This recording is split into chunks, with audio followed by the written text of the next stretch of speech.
Do you have a loved one in your life and you're looking for treatment for them for their drug addiction or alcoholism? Well, in this episode, we're discussing why Palm Beach County, in particular here in South Florida, is really taking charge and taking the lead when it comes to setting an example of what addiction treatment should and could look like. A lot of states are trying to follow the Florida model, and there's a reason why. Because we offer the best form of treatment for addiction, period. Now, in this episode, we're going to be discussing some of the things that you should look out for and some major takeaways if you're in the process of looking for addiction treatment. Micah is an expert in this arena, and we have a great conversation. We know you're going to love this. Enjoy the show. Now, before we get into the episode, I do want to tell you about SoberLink. This has been an awesome partnership. SoberLink, it's a portable breathalyzer device, and we've been partnered with them now almost 6 months, and we're getting some amazing feedback. Now, what makes this pretty cool is that it's an extra added accountability for you, and basically you could schedule your tests, breakfast, lunch, dinner time, and it's not designed to catch you in a relapse. That's the cool thing. It's really an accountability device, and you can set the results up to go to a trusted loved one, maybe a therapist, a sponsor, whatever the case is. We don't want you to feel stressed out over having to use a SoberLink. This is supposed to be welcoming, and hey, look, I know that I'm going to have to breathalyze in this thing a few times a day, and again, it's the added accountability. Now, there's a few features of it that I do want to talk about. It has facial recognition, so you can't pass this off to a friend of yours and have them blow, and it doesn't work that way. It's tamper-proof. It's really hard to break this thing. And it's all around just a very good product. And SoberLink is gracious enough to give you, the listener, 50% off of your first device. All you have to do is go to soberlink.com/RRT. Again, it's soberlink.com/RRT. On to the episode. Here we are, Real Recovery Talk. I'm your host, Tom Conrad. In today's episode, we've got Benjamin B. What's happening, everyone? And a good friend of ours, Micah. Micah, how are you, sir? I'm good. Good to see everybody. First things first, thank you for tuning in on the podcast app, whichever one that you choose to use, and thank you for watching on YouTube. In the end, if you have any comments, questions, or concerns, you can always reach us, info@realrecoverytalk.com. Again, that's info@realrecoverytalk.com, and ultimately, we want to help you turn your mess into your message, right, friends? Yes, sir. I'll tell you what, Tom. Here we go. You talk about dialing in. I Yeah. mean, that is, can you give us a, WWW rock? I mean, come on. You got it. This is great. I got a face for radio. That's what my mom always told me. Yeah. Speaking of, we are on YouTube. Make sure you go there, like, subscribe, all that BS that all the influencers are saying nowadays, all the kids, right, Ben? Yeah. Micah, appreciate you coming on. How you doing? I'm fantastic. I have no idea what we're talking about. That's the best kind of podcast. Yeah, so why don't we just kick it off and just tell us a little bit about what you do in the substance abuse space and kind of what position you've carved yourself over the years, and we'll go from there. Oh, shoot. I was hoping you guys were going to tell me. Yeah. Oh, well, I guess we'll work on that. Literally. Long journey in this. Actually, I started out 30 some odd years ago in the prevention space. Still am in the prevention space up in Maine, from the great state of Maine. And my early work in this was really, when we talk about rock and the experiential work you do, I had a mentor of mine that brought me along in experiential adventure-based education. So when you say prevention space, you mean like DARE and Just Say No? Well, we know how well those went. Let's just put it this way. Got started in it, have always been working in it, moved to Florida 15 years ago, didn't know I'd be working within the recovery community so much, but there was a great transition, and one of those things that I do is try to connect the dots of where things can work together and bridging that gap between prevention and recovery. Florida had a totally different environment. If you go back, especially 10, 12 years ago, the environment of treatment and housing and all that, Florida was not looked upon fondly. It was the wrong stories in the press look, there were some people doing some really bad things, but at the end of the day, most people were doing really good things, and we had to start amplifying that. So kind of bridging the gap between how we work in the community, especially serving families and educating people on what this really is what I thought was a real important part to the prevention side of things, because once someone comes through recovery, they're kind of back in the prevention world. And we've also spent a lot of years changing that paradigm of what prevention is, that just say no, that DARE model, all those things, to resiliency, right? And protection. That's what we're trying to do. No matter what someone is and the challenges they face, from a kid all the way up through adults, we're all dealing with those types of things. So what kind of environment do we create that's going to support them at any part of that journey? So all this, in my mind, is one big flow. And treatment is a critical piece of that flow. Just as we have recovery supports afterwards, just as we have prevention in front. No matter how good we are at that front end of things, people are going to have needs at some point. It's going to happen to somebody. That's the way it works. So we want to make sure we're in the best position to help them. And what do I do in that? I've kind of been part of all of it.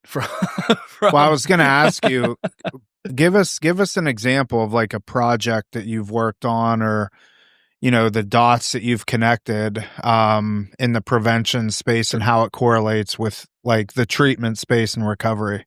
So a big thing that we did was when I was with the Palm Beach County Behavioral Health Coalition, we took a look at that point, it was the housing issue. We were dealing with a lot of the things in sober living that were happening down here, a lot of the infractions and abuses that were happening in sober living. And it was their big thing was, how do we tell the story differently? How do we improve what we're doing? How do we make it safer? But they didn't understand how to communicate that to the broader community. It was always kind of insular. So we used a lot of our strategies that we use in prevention, environmental strategies, grassroots efforts, community town hall meetings type of things, to start changing the norm, if you will, of what people think about it. So one of the things, bless you, Ben. Thank you. Get it like that. It's like a sneeze button. So I was allowed to create, at the time, it didn't have a name, but evolved and was called the Recovery Awareness Partnership, which was like a roundtable that met on a weekly basis to look at primarily to start looking at the housing piece. What does the community need to know about that? What do you need to do as providers to change your own environment? But also, how do we make this not a us versus them issue, but this is a we issue, right? Housing in any community, no matter what issue it is, it's a community issue. So we took a lot of, that was the birth of FAR back then. This is like 13 years ago. And one of the things I said, why don't we put the word out of what recovery is to the broader community? And one of our first projects was showing the film Anonymous People. Do you guys remember that? Some of our listeners might not know what FAR is. We got people worldwide listen. Worldwide. The Florida Association of Recovery Residences. Part of the National Charter, National Association of Recovery Residences. That is the qualifying body, if you will, for sober living here in Florida.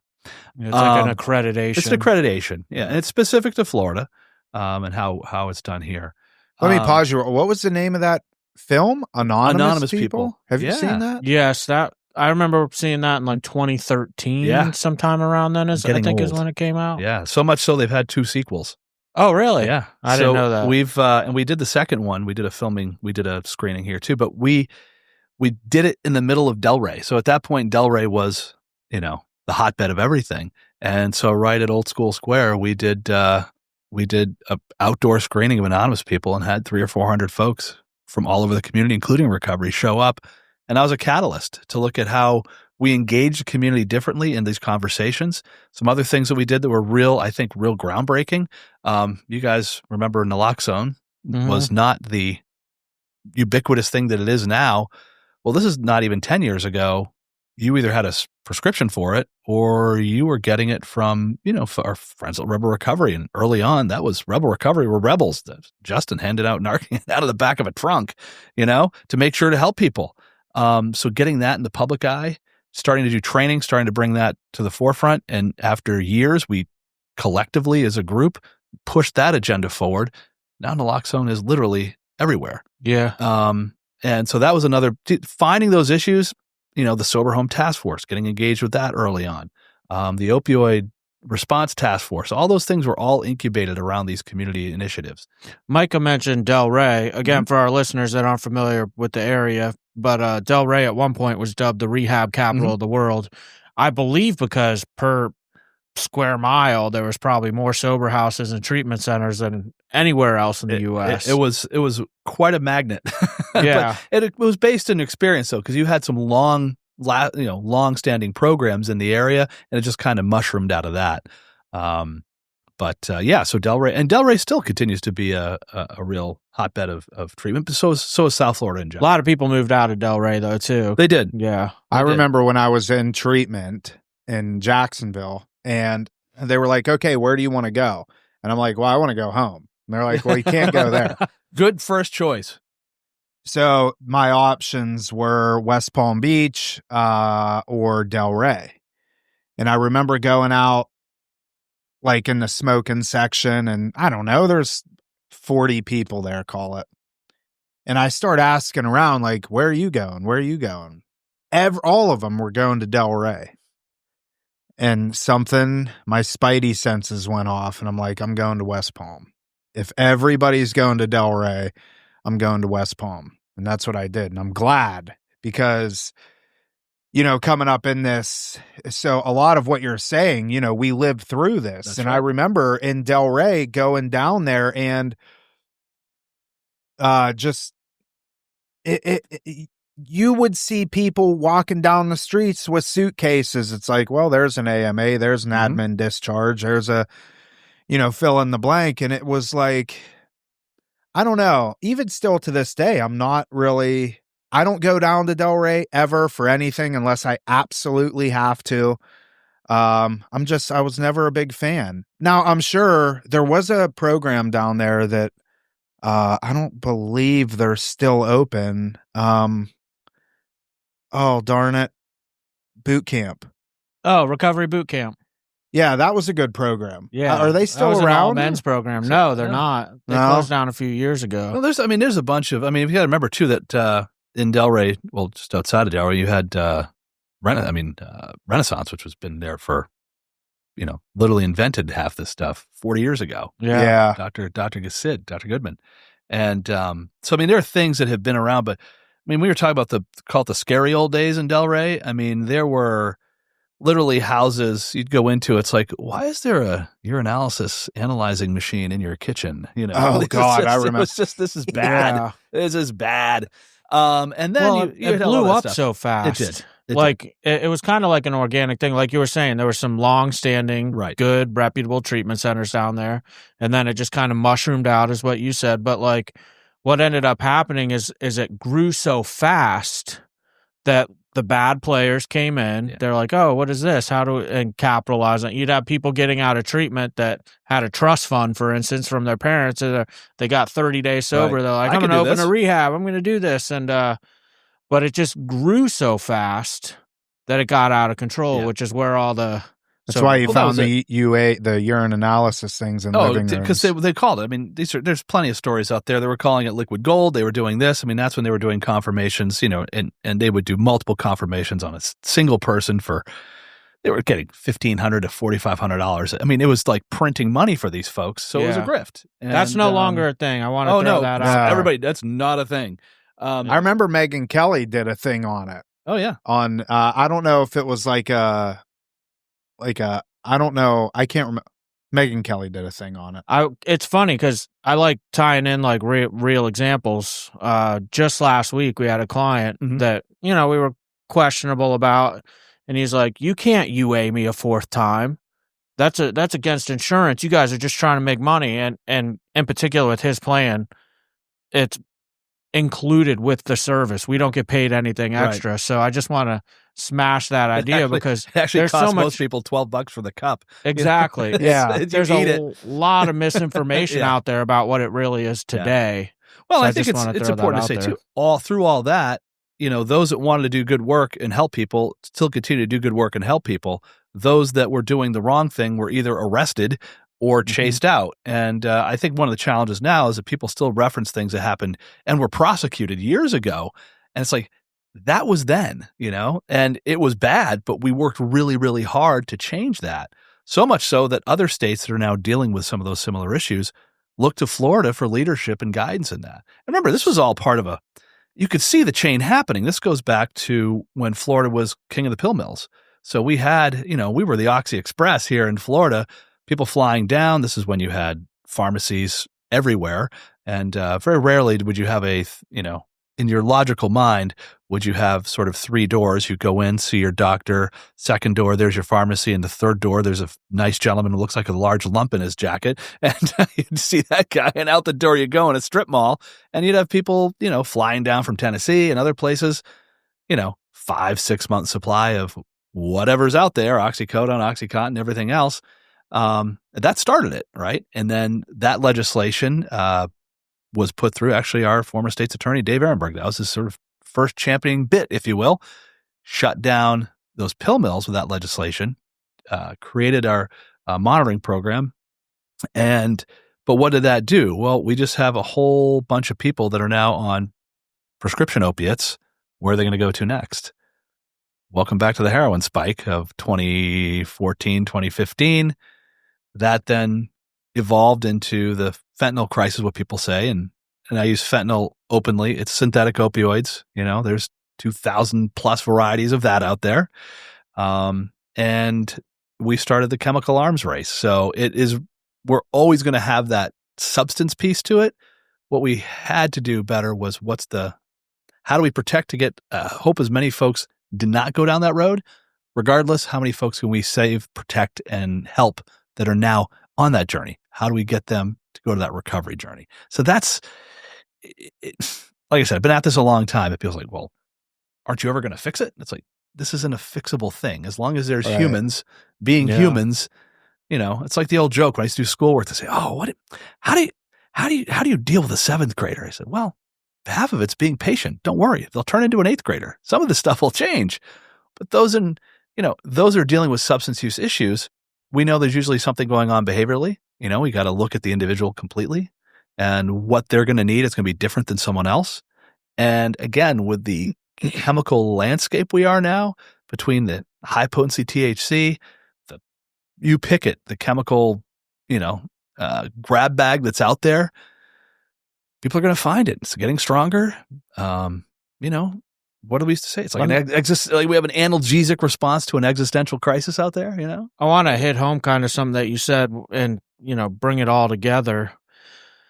I used to be like a part of me back in 2014, 2015, like ashamed to be a treatment provider in Florida, right? Because of all the negativity going on, the bad stories in the press. But today I can honestly say, like, we're light years ahead of everywhere else in the nation. We were the first place to have these problems, and we are the model for fixing it. We fixed it essentially, and I'm beginning to see it elsewhere. And it's pretty obvious that there's a lot of new centers popping up all over the nation and states. And honestly, the providers, and don't get me wrong, like, there's great providers out there, right? But then you got your bad players that are like, oh, what state doesn't know how to regulate this? And so we're seeing that come. I'm watching it happen. So it's kind of roles have reversed. And just through my experience, Tom mentioned a lot of our clients come from out of state.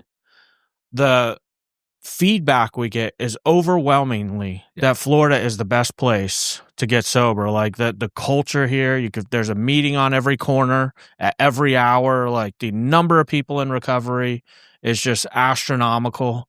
And so many of our clients come down here they're like, I'm going home in 30 days. Then they end up asking us to stay for 3-4 months. And then they're like, you know what? Recovery isn't like this back home. Right. I'm staying. When we talk about that concept of recovery capital too, right? What people can bring into their lives to support their recovery, this has been the leader. And when you say it, it's true. And it's something to be proud of, because instead of, folding at the crisis, everybody stepped up at the crisis.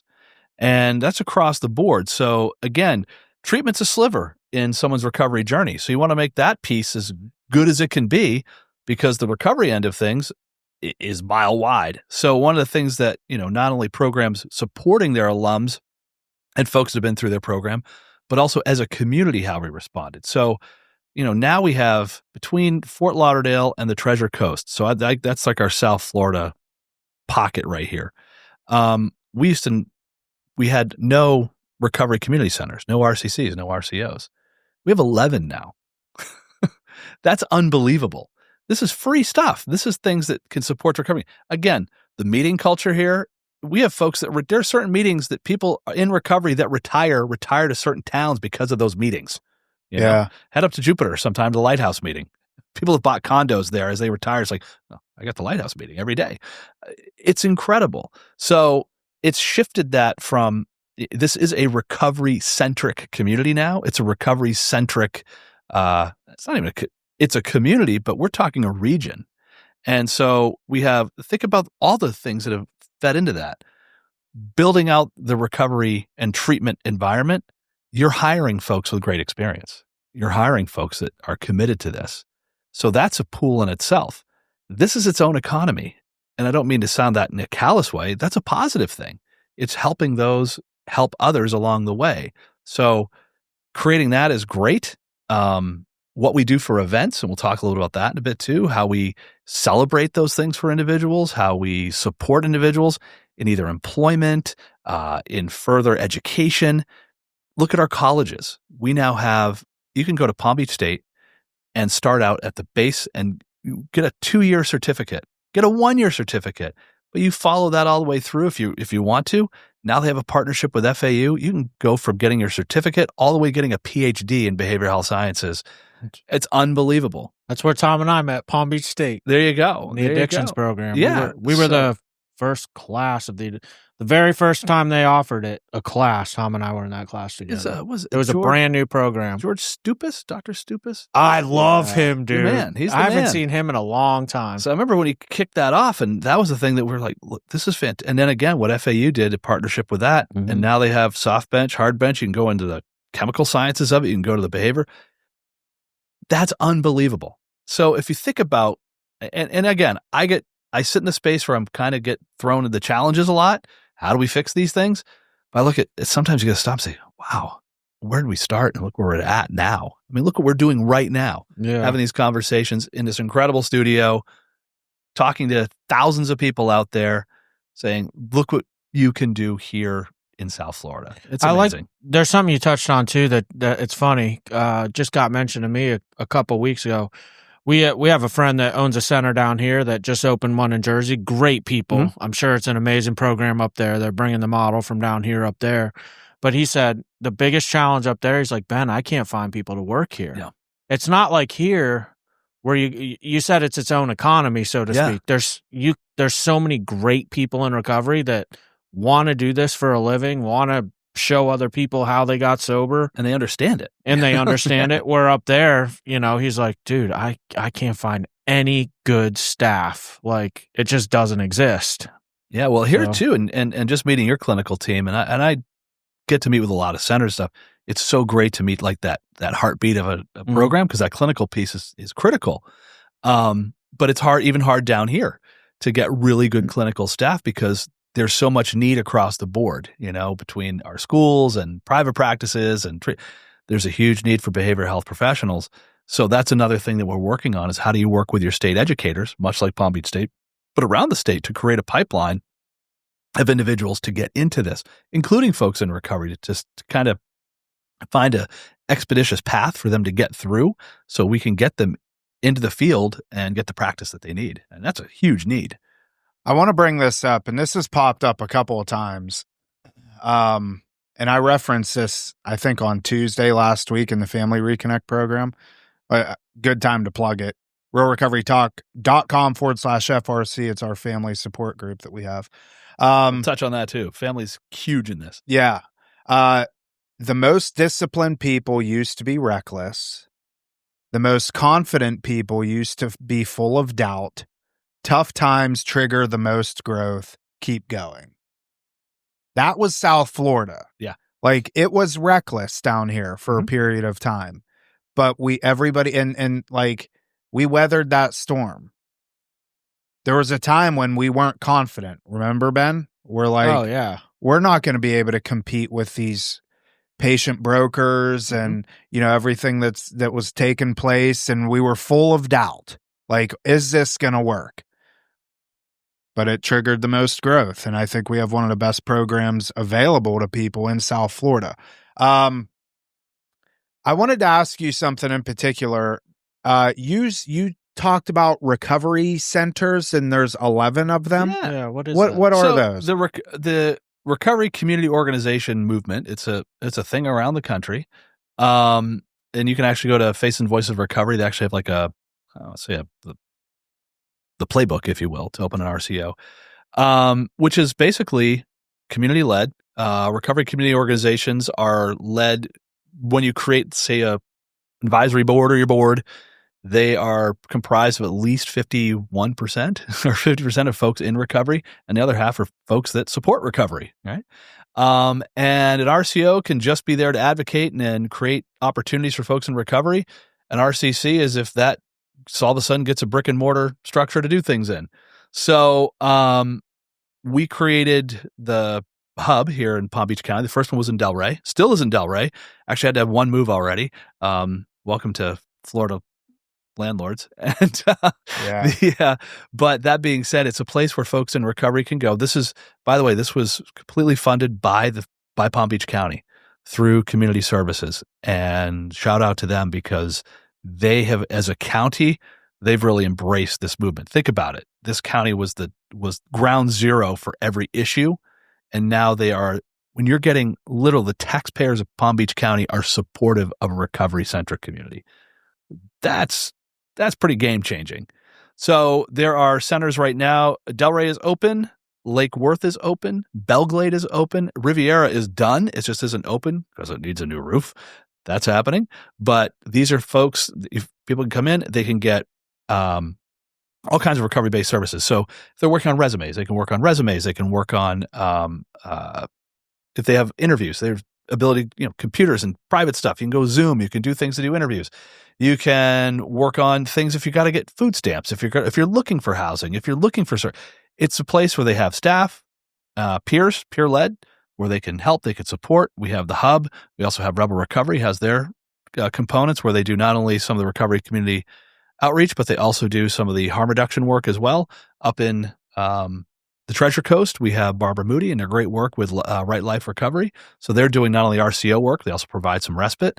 These things are funded up there. It's funded through the managing entity. So these are state-funded things. So they're investing in this. So folks that are coming out, and this is a connection I like to make, is with all of our centers, like as people come in, hey, the community is ready to support you when you get out. And these things cost nothing. It's completely free. So it's a great piece of that recovery community. Again, so you start looking at it, it's like you come here, you have a need, you can get the best treatment in the world. You're going to get into a community that understands you, that can support you. Are we done with stigma? Of course not. Have we improved it? A lot. We have ways to go? Yes. But the more we do this, the more engagement there is. And these places are nice. When you walk in, you feel like that was the best comment I ever got with a hub. Someone walked out and their comment was, "This is for me?" It's like, yeah. You deserve this. You've worked for this. There's no reason you shouldn't be here taking advantage of all this because you can do this.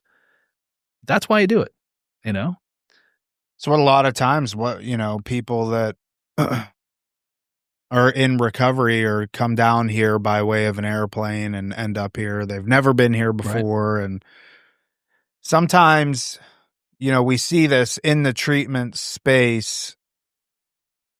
They get on what we call the recovery hamster wheel. Yep.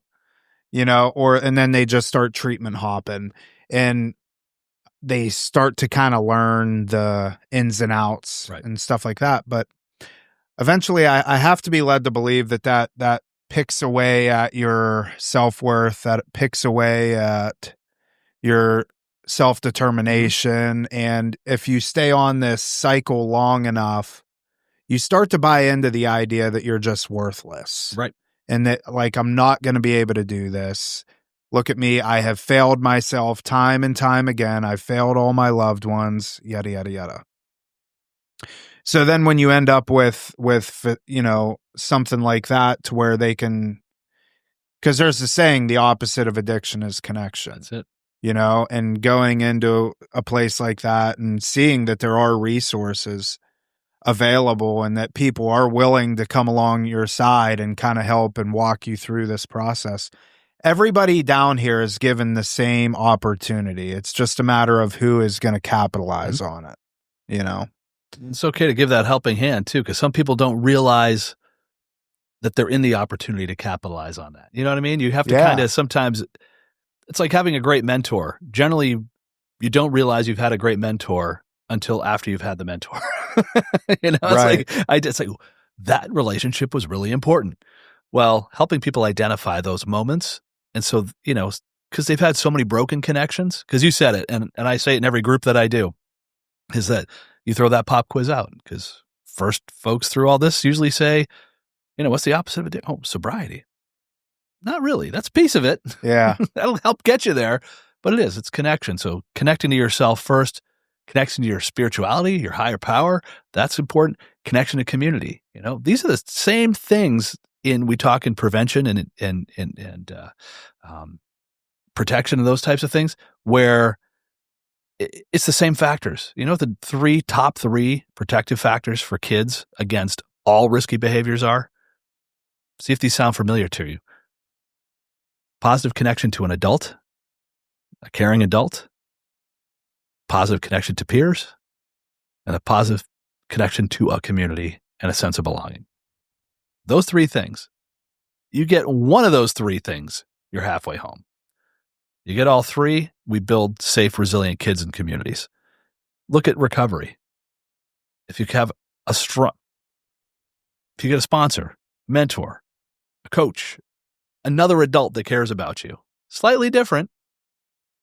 Peers, it's all about that and getting away from the stigma and knowing the community care that you can invest in it. And what happens? That's the connection, and that supports your recovery. Now, is it an end-all, be-all? No, look, this is the most prevalent health crisis in the United States. It is not easy, relapse, and I like to say reoccurrence. It's not guaranteed, but it's a probability. So the other part is the more we have available and the more we're helping that individual, if that occurs, and this is my favorite thing when I see someone that is in that situation, it's not a deficit. It's you had the strength to know something's happened. I know what to do about it now. So that's a huge part of all this, is when you talk about the worth of the individual, when they start sensing it. So we all make mistakes in life. We all have challenges. It's what do we do when those things happen? And knock someone down to the beginning, that's not going to help them at all. It's like, what have you achieved up until now? Okay, you've done all this great stuff. Okay, we've had this issue. Now let's go from here. What's next? And that only comes from, again, building good programs, building good relationships, building strong communities. That's why everybody's saying, how do you do it in Florida? That's what we do in Florida, Yeah. By the way, that number, we probably have, it's a difficult rub to find, but probably somewhere between 80 and 85,000 people in long-term recovery in Palm Beach County. Wow. Think about that.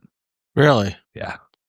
So that is something not only to hang a hat on, like, wow, we have created this environment, but also, as we like to say that's a constituency of consequence, right? So if we're looking at things that affect the recovery community, such as zoning or other laws or things that come in, remember, most laws and legislation affects locally more than anything else. You have a lot of say in that.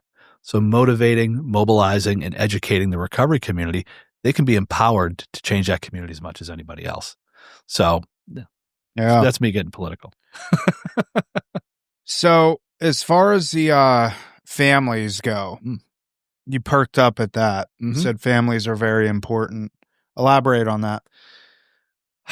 Making sure, and as you guys do here, making sure that family unit that is intact and is caring and willing and there to be a part of the process. You think about families that have been dealing with this for so long. Now, first of all, as we like to say too, when someone comes into treatment, the only time I ever see things in my mind, I'm like, this is going to be a rough go, is when someone is there and they say, well, I'm here because they said I got to be fixed. Like, okay, you're not here because you're ready to go, and someone said you will be here. That's going to be a little challenging.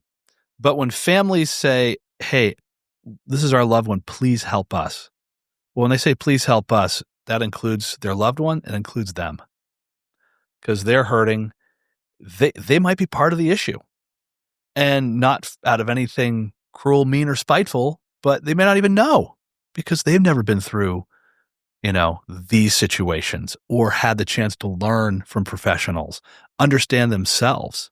I I'm sure you've seen it here, but I've seen programs where we've had a spouse in a program and their spouse is in there 6 months later because like, wow, I realized I needed that.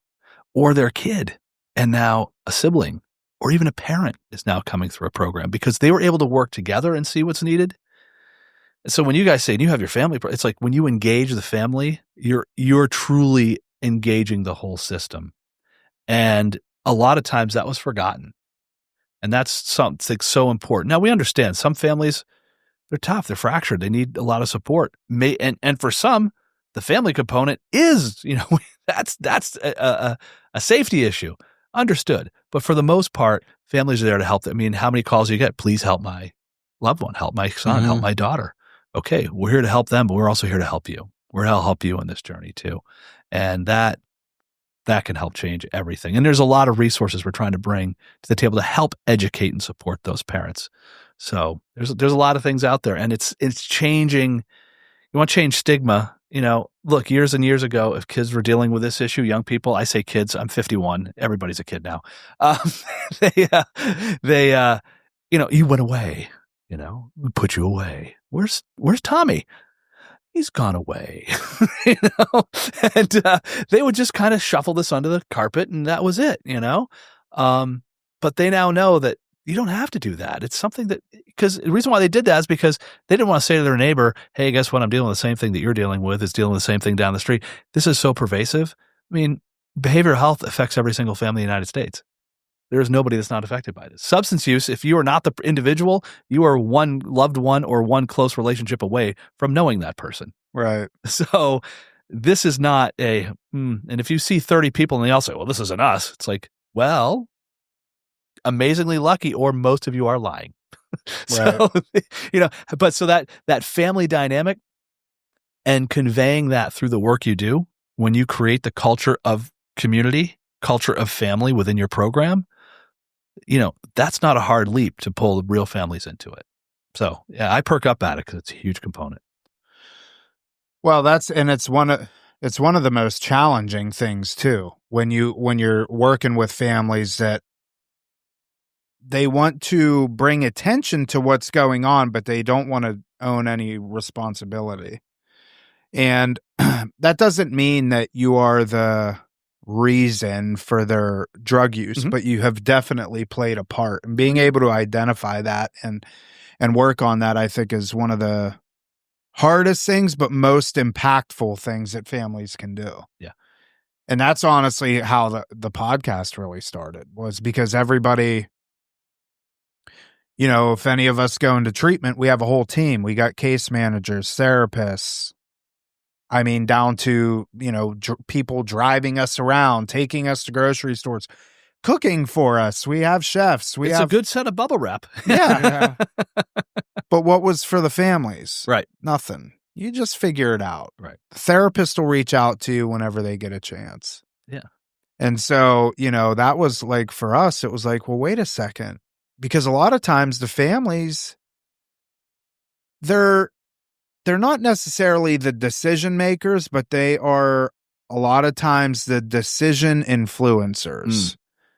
I just came up with that. That was good. Right. Yeah. Mark that. That's good. That's good. That was at 36 minutes in. Make sure I credit that too. Yeah. That's good. You're not the decision maker, but you are the decision influencer. And I just actually, as a matter of fact, the call that I was on before was a lady that found us from the podcast, and I was talking with her, and it was a great conversation because it was like the ideal thing. Now she's a judge. Her family is very fine, well off, and she's an older lady and her son's in his 30s. And she just was able to admit, I don't know what to do. I have no idea. And that's why I'm reaching out to you guys. And being able to educate and walk, because had she not reached out and she goes with what her gut tells her to do, 90% of the time it's not going to work, because family members are incapable of bringing emotion into conversation. They're not able to separate themselves from whatever it is, they're not able a lot of times to take on responsibility, stuff like that. So the educational portion for families, I think, is one of the most, because they're the front lines. Like, they're the ones that have been dealing with this. And they will be long term. Yeah. And you think, and you make such a good point there too. And think about this, when you ask those questions, usually they call and it's all about, my son, my daughter, my loved one. When you turn that around and say, okay, we can do this. What do you need? Right. When you ask that parent, what do you need? And so most of the time they're just like, that matters. Like, yeah. No one's asked What do you that. mean? I'm not the one with the Yeah. problem. It's like, what do you need? And then, you start peeling those layers back, and it's like, okay, now and you've cracked the door. You give them the permission to say, okay, I'm part of this, because they do have needs. The fact that they called means that their need right now is safety of their loved one, but they have a whole bunch of feelings and a whole bunch of stuff going on. Yeah, they're drowning themselves. Absolutely. And when you say front line, I mean, let's think about this for a second, and definitely wanted to touch on this. The mental health side of this, the behavioral health side of the equation. Substance use is generally just a consequence of a deeper mental health challenge or need or something acute. And I mean, what's the 89.5% of all of our folks coming in with substance use issues are co-occurring. And we have to look at that. And one of the things now is making sure we're addressing that broader subject appropriately too. And treatment providers have been doing it for years. But when we look at housing, when we look at those types of things, creating specific environments to look at the more difficult challenges those have with, we're talking deep end behavioral issues, bipolar disorders and personality disorders and, schizophrenic issues and all these things, which are now triggered immensely by the class of substances they're using, and being able to create environments for them. Because a lot of that, we have a lot of adult children and older caretakers that they do have a lot of needs, because think about it. You have parents in their 60s and 70s trying to help their kid. Their resources are depleting financially, physically, emotionally, just because they're older and they're still working on this. Who's taking care of their issues? And when you say frontline too, especially with our mental health patients, a lot of these kids still live at home. They're at home and have been at home. And how do you now translate that into at least a semi-independent living situation that they can be safe? And that's what the parents, all they care about is as long as they're just safe, they can maybe get one night's good sleep about not worrying about it. So that's as I look at the road ahead, it's taking what we've gained and what we've learned and what we've, succeeded with, and how do we open up those gates even further, supporting families, looking at mental health in a different way, and creating further environments, because this is the backbone, and that's when I get on my soapbox. I don't care if it's Tallahassee or county commissioner, wherever it is. We cannot keep throwing money publicly at an issue acutely. So it's a cause. Great. Let's throw millions of dollars at it. Well, by the time you actually get that public process through it, the situation's changed. The needs have changed. So we have an environment, and again, this has taken years to recultivate, grow, and be successful here in South Florida. We have the capacity in any given day to probably take care of most of the behavioral health needs of the individuals in need here in this county, within this landscape, within this network of providers. Any single day, I guarantee you have at least some availability. Most centers do. And for a lot of our centers, I know you guys have done this in the past, and most have done too. I'd like to say all, because it pretty much is. I bet you can't even say how many scholarships you've given. Mm-hmm. You probably can't even count it. Yeah, no. Lost count. Yep, exactly. And I know how many I've called in as favors to folks and this and that, because I know that they'll do it. The heart is there. And people don't realize that a lot of folks have started to depend that is just going to happen. It's like, this environment's changing. People think, it's not a moneymaker, it's a life changer. And these are businesses that are here to help people, but you still got to keep the doors open and the lights on and fed and everything else. Why don't we invest in that capacity? It's a lot cheaper to support a person than to support a building. So my big thing is now it's like, let's emphasize our network. We work together on that. It's a public-private thing. We know how solutions are found public-privately. Let's let the folks that do it best lead the charge. Use that capacity. We can scale up. We can also be nimble. We can scale down. We don't have to knock up over a building or build a new one. We just use the spaces we have, the expertise we have. And now we're talking a true community solution to this. People say we have too many trees. It's like, we don't have, if every single man, woman, and child and anything else that suffers from behavioral issues showed up today, I have needs, help me, we're dead in the water. Because that's about 30 million people. True. And we have about 1.7 million beds total. Public, private hospitals across the country to deal with this issue. We are woefully under-equipped.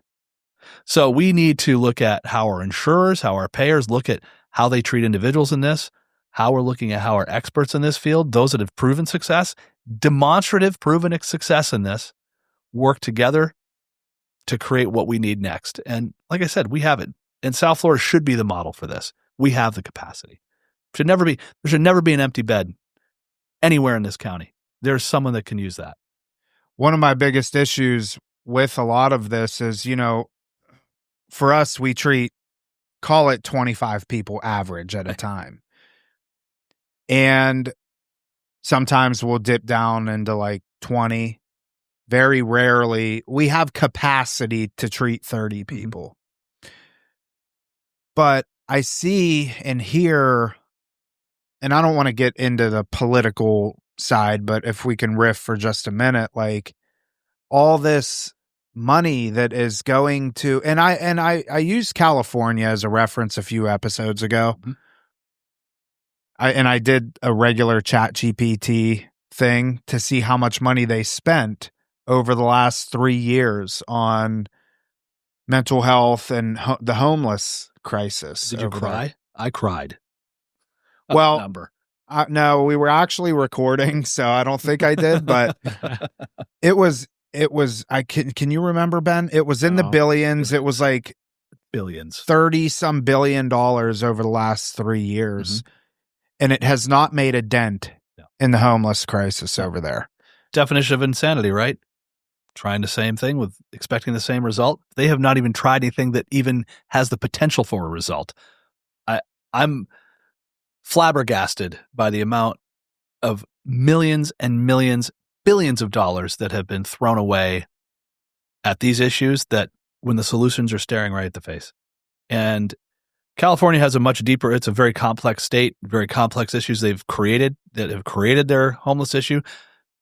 We're at risk of being that here in Florida. Fortunately, we're a little more proactive in sort of our front responses to that. They sort of let it go. I know you guys are going to California. I'm going to be out there in a little bit. I love it out there. The physical plan of California is one of the most incredible places on planet Earth. Yeah. What has happened? And by the way, those are some of the folks that have contacted us. I mean, like Orange County, California is like, how did you, because they absorbed a lot of the worst practices that were here in Florida.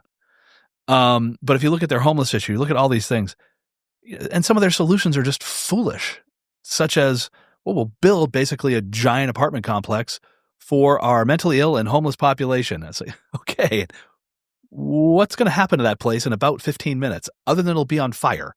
We're not getting to the core of the issue. Right. And you can't deal with that issue in concentration either. You can't have your most at-need population concentrated continuously. They have to learn from those that are succeeding and growing on their own.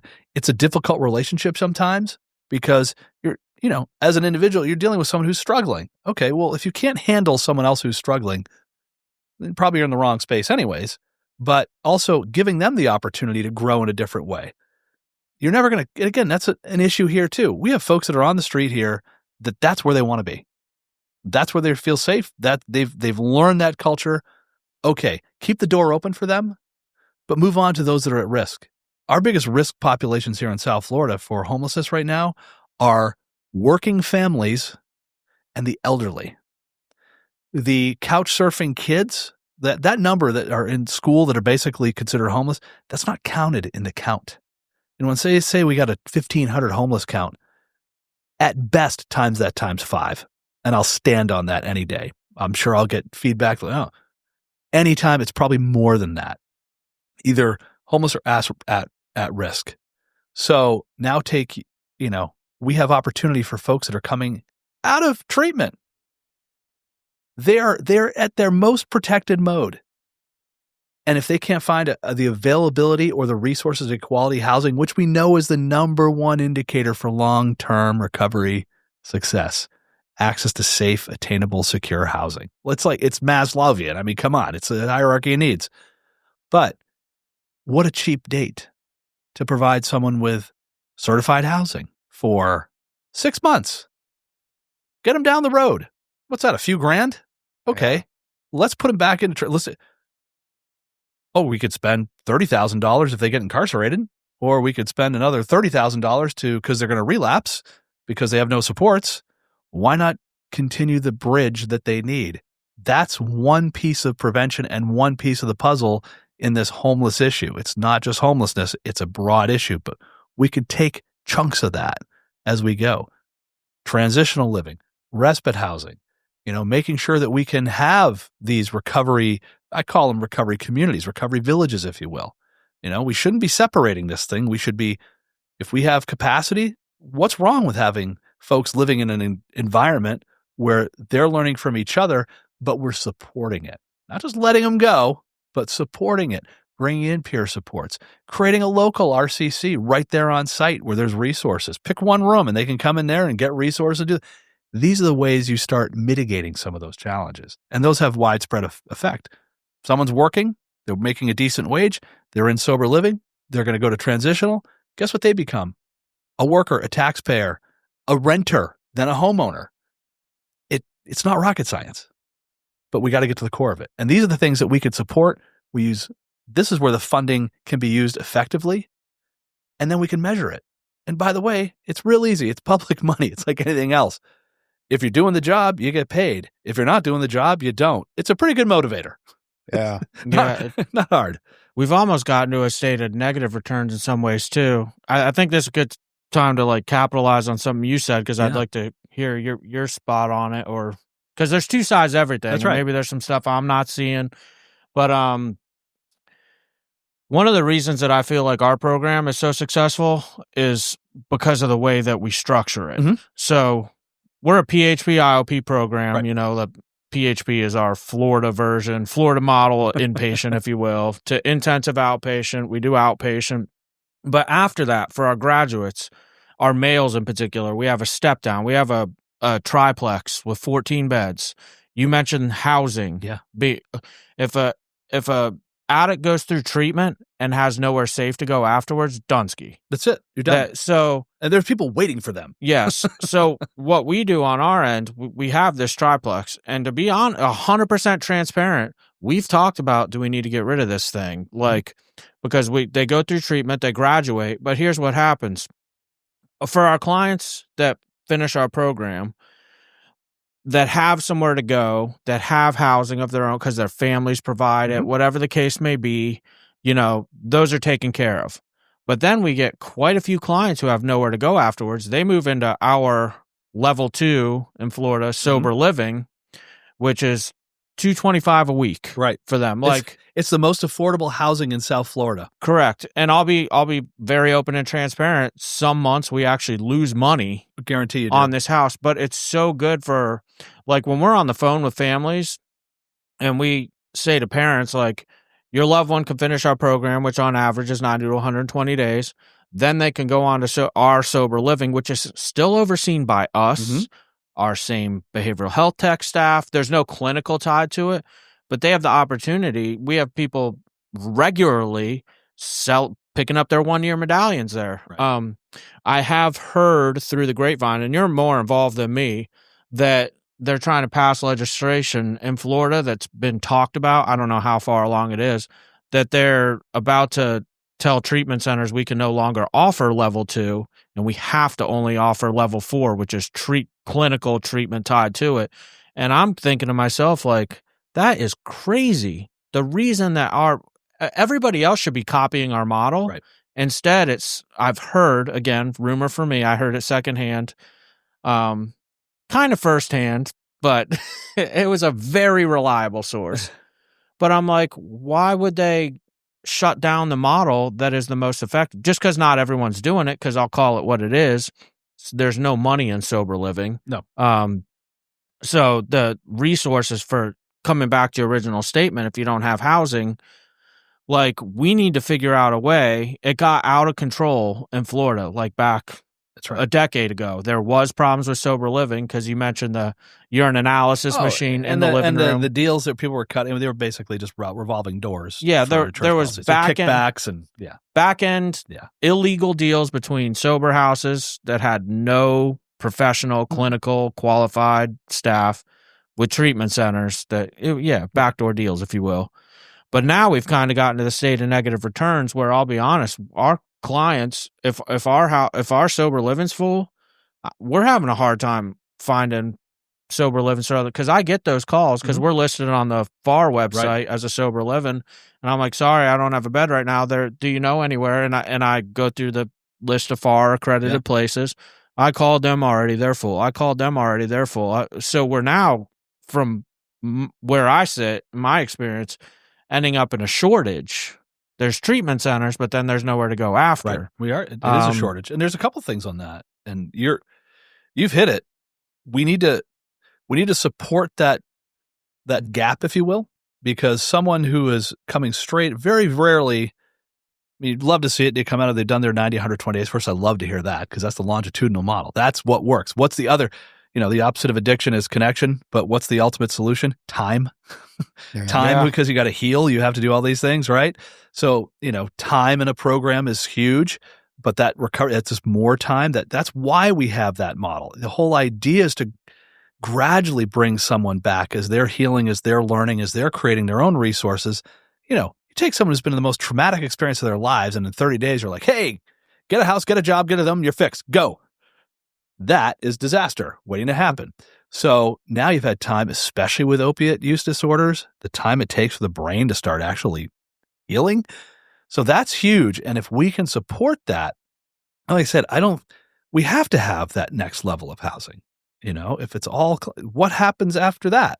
Someone has to learn, and unless you have some massive build out of transitional living, which we know isn't going to happen overnight, we need to have those graduated levels. And if we have to find support for that, again, that's a much cheaper investment than the consequences of reoccurrence. This is no-brainer stuff in my mind. And we also have to look at we're on the zoning end of things, how we regulate the zoning and where housing can go. I mean, at the end of the day, housing is housing, and it's home rule in Florida. Every county, every community can make their own decisions. We have things in place that can, to especially it started in Delray because they were getting out of hand. So, code enforcement, things like that really got involved.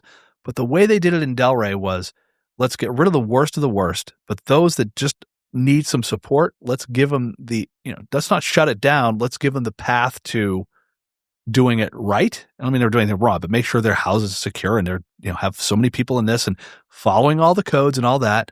And they had Kerry Wood, great guy, great piece of this puzzle, really started that dialogue, if you will, of how do we as a community work with our houses? Because we know this is important to our citizens. Make sure they're good neighbors. No problem. Well-run sober livings are like group homes with behavioral health. If they're done right, A, they're a great neighbor. B, you wouldn't know they were a neighbor in the first place. Yeah. They're just living their life, right? So we, again, emphasize the positive and work on those that need support, great. But we have to find a way to support it. And if that's through the individual, look, can you imagine, we did a whole pilot program on this. It was hugely successful, where we took an individual that came out, it was a grant, so it was tied to adjudication. So they had to have some legal entanglement to qualify. But basically, they were given 6 months of housing, and that could graduate. At 3 months, you could start graduating it down at market rate. So whatever it was, $225 at the time, $250 a week. You got your housing covered. You also got an ancillary account. I think it was $1,000 that could help support whatever you need to support your recovery. If you're in school, get your books. If you need glasses, get glasses. Worst thing that money was used on, and this really ticked off a lot of commissioners and other folks to talk to, was that the majority of the money that they got for ancillary was used to pay off old fines, get your license reinstated, things like that. And it's like, wow, we just spent taxpayer money to pay back into the system. And they're like, we got to work on that. I'm like, yes, we do. If someone is showing their progress and showing that they are doing the work, that's an easy box to check to eliminate that dollar amount. You know, someone's been in treatment and now they're in early recovery. $20 is like $1 million. If you don't have anything. And so again, just the math works so much better to keep a good recovery track as opposed to recycle through. And that keeps for your program, that's someone else that can come in and start their journey, you know? And that's why I say, if we were doing this right, every bed would be full all the time and we could be moving people to this next step. That's what ultimately we want. I don't think it's asking too much. I really don't. I don't think it's that big a deal. I think it's an easy fit with the billions of dollars this county generates. I'm from the state of Maine. Palm Beach County has a bigger budget than the entire state of Maine. So there are resources here. Florida has resources. Whenever they say there's no money, they're lying. There's always money. We can't be paying this amount of money we do in taxes and everything else that we do. It's there. It's where it's at and what the intention and the motivations are behind it to use it appropriately. You know, it's interesting. What was it called up in Minnesota? Rule 35, I think it used to be called. I have to double check that, my memory. But I actually qualified for that because I was born and raised in Florida, but I went up to Minnesota. And basically what it was is the state gave money for people to go to private treatment centers. There was a fund right through each county. Each county had an allotted amount of money. And to your point, utilizing the places that were already there. Right.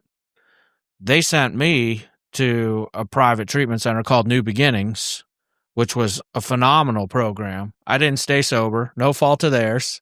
I also got to go on to a sober living that was right across the Mississippi River in Wisconsin afterwards, again, through this Rule 35.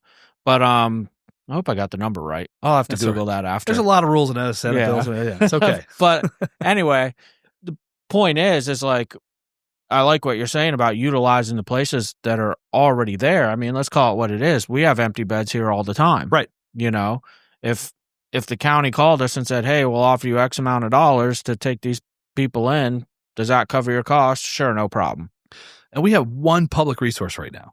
You know, everything by the time, you know, remember, as our crisis grew here, our public infrastructure declined. You know, DAF is it. That's what we have. And they do a great job. And they've done a lot of improvements. There's absolutely no way they can handle the need of a community. And by the way, that's paid for. People think, well, I just go to DF, it's free. No, they get funded. Those are real taxpayer dollars that pay for that. They've got a great team. They're doing great work. There's your, you know, drop that as your pin, as your public piece. Branch out from there. We have the providers. We have it. We need they're here. Therapists are here. Programs are here. A higher level of care is here. And that's across so many of the providers. And you work with them. We have in a room. We gather together. We see you talk to everybody. There are great programs all across this county and this area. Great programs. And everybody offers something of a different, you know, everybody has their like specialty and this and that. It's going to fit a personality. It's going to fit something appropriate for them. Where else could a person even have more choice to find the fit that's best for them? And who better to say, hey, you know what? We might not be the right fit for you, but guess who we know? Mm-hmm. And vice versa. It's like, that's how you build a true care community. You know, this should be, and you think about it, how many folks come from out of state to get treatment here? So many, because they know it's a good place to be. The people we treat the least here, because they don't have access to this, the way our state is run, and this is a knock on our states, it's the way insurances go. You know how this works. The least amount of people we can treat are from Florida. Yeah. They can't walk in their back door. Let me ask you this. Do you know why this is? Because I've been beating my head up against a wall. I'll give a very specific example.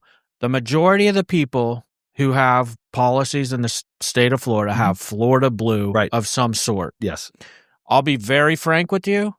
We cannot afford to take them. No. Because what they reimburse us here in Florida is not enough to keep our doors open. It's not enough to do anything. I'm getting these calls all day long. I got Florida Blue. Can I come to Rock? Unfortunately, it just doesn't cover what I need to keep the lights on. Right. Yet, I'm hearing through the grapevine, I got a lot of friends that open up centers everywhere else. In particular, it pays well in California. Mm-hmm. It pays well in New Jersey. Why does it pay more than double what it pays in the state of Florida in New Jersey? So you're literally flying people out to another state when they could just get help right here. More. Yeah. Oh, it's pays 10 times more. So it's crazy. So we could do a flip here, and we're working on this. These are the things that we need to work together as a community and say, okay, it's not let's go fight the insurance company. It's like, you're paying all this extra. We could basically it's because we don't have Medicaid expansion here, and so the dollars that they're paying, I mean, it's basically a quasi Medicaid rate is what you're getting from Florida Blue, if not less. So the idea is that, okay, insurance companies, you swung the pendulum hard here in Florida. We get it. They had to make an example. It's like the college team that has NCAA violations. They smack on them, and then everybody sort of gets in line. But it swung so hard and so far over that we got to bring it back a little bit because you're making the environment almost impossible to do the work you're asking us to do. So these are dialogues we need to have with insurance companies. Again, not through litigation, but through negotiation that says, with facts, it's like, okay, let's take these 2 case studies. We're sending someone out from their home state. Again, best environment for treatment here. It's now shown.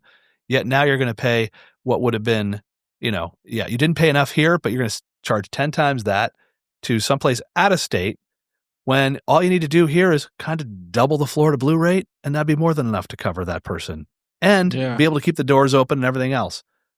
Why wouldn't you want to save those dollars? It was funny to go even deeper on this example that I had a young lady's mother call Florida Blue and got on the phone with a very nice case manager of Florida Blue who ended up calling me directly. This is a Florida Blue employee and says, it says she has substance abuse network coverage and out of network coverage, and why aren't you able to take her? And I had to explain to this lady that literally works for Florida Blue, like, this is what we get paid per day on this policy. We cannot keep, and the lady was floored. She's like, oh my God, I didn't realize that. I'm trying to help all these people and it doesn't even pay for them to go to treatment. I'm like, no. And this is literally a Florida Blue employee. Well, it's a joke. They say, well, we'll just give the money to nonprofit. And look, I work in the nonprofit space. It's been my bread and butter for decades. Nonprofits doesn't mean effective, right? That's just a tax identification. That's all it is. And if we're treating our private side worse than nonprofits, higher accountability, which is good, but reimbursing at certain rates that are lower than what how does that build resiliency in the system?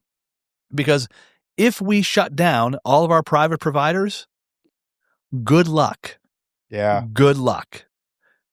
You want to see, terror in the streets? That's what's going to happen, because there is no way that we could provide a public infrastructure fast enough, effective enough, and useful enough to deal with the massive issue that this is all the time. People forget how many hundreds and hundreds and hundreds of people, or thousands really, are sitting in great environments right now, today in this county. Okay, just magically hit the button and all the walls disappear. Let's see what happens in the community when all that need is now just forced. And that's not to go in what's already out there. So that's part of what needs to happen. When we look at where we've come a long way. Now we have to look at how do we strengthen the system, because this is the system that needs to be strengthened, both in housing, both in treatment and recovery. Resiliency, all those things create a resilient community, create a resilient individual. But look, in nonprofit, the word is no money, no mission. Doesn't change much from business either. And it costs money to save lives. Yeah. I would like to, at some point, try and get in front of the big wigs of Palm Beach County or even Governor DeSantis and be like, hey, this is what we have to offer. We can make an extremely small dent in, the addiction epidemic and everything that's going on here. And we're not asking for much. Right now we probably have 6 beds open. Yep. And we could fill them by the end of the day. Yep. And it wouldn't cost hardly anything in the grand scheme of things. No. So you're absolutely right. What we have to do, though, is you need to be in front of that microphone, and we need a whole cohort of people in front of that microphone. They need to see that this system is working together and rowing together in the same direction. What insurance companies, what government officials, well, less government, they'll listen, but insurance companies especially, their favorite thing is separation, because we come at them one at a time. It's just like they're smacking a pickleball. Pop, thanks, no problem. Boom. Yeah. Okay, cool. Thanks for the note. Right, off we go. But collectively, because you're representing the body of people that are paying the premiums, who's paying them so they can pay out? That's where you have to start showing effect. So collectively as a group, and it could be risky because you're putting yourself out there, but saying lead with a positive. This is what we do. This is what we can do to change. And then say, this is how we save lives by saving you resources. It's a dimes to dollars question with them. We have to prove it. I don't see much risk in it in our situation, just because what's the worst that happens? You say no? Oh, no. When I say putting yourself out there, it's like, they could all say, okay, we'll just turn the tap off completely. I don't think they'll do that. But the idea is, regardless, the collective voice, that's how we got a lot of changes in the recovery community. We had the moms show up. We had everybody come together and make a movement out of it. Well, the industry has to be a movement, and we have to coordinate that. And don't worry, we'll be talking more on that too. This is all things that are going to happen. All right. Next mission, right? That's the next step. We always have one. You want to know what I do? It's always finding what's next, and we got to do what we do. And that's where I'm going to put my energies. My energies are this collective voice on this, to really push this model of how we work public-privately together. And then my other big mission right now, especially in the housing space, is we have to create this new environment for housing, especially for mental health supports. It's a whole new ballgame. Strengthen what we have, but how do we support and build out the other? Because right now that's the number one call I get is mental health housing. It's like, we don't really, people say they do it, but it's nothing that, right. It's a gray area. So we're working on that too. Well, Ben, any final thoughts? No, sir. I enjoyed that. Yeah. I like going back and forth about some of this stuff. Like it's a little different than what we normally talk about on our podcast, but the ins and outs of providing service to people, let's call it across the nation. It's a problem that needs to be addressed, and it's a huge problem, and seems pretty dang complicated, to be honest. So, it's like, how do we fix this? How do we fix this? Yeah. Don't come up with a complicated answer. That's the best way to handle a complicated problem. That's true. Keep it simple. Micah, do you have any organizations or anything, like if a listener wanted to be a part of or donate to, is there anything that you have? Or sure. Right now, as far as support goes, don't worry about that right now. We'll get to that at another time. But my biggest thing is reach out to your facilities. First of all, if you have a relationship with a facility, reach out to them.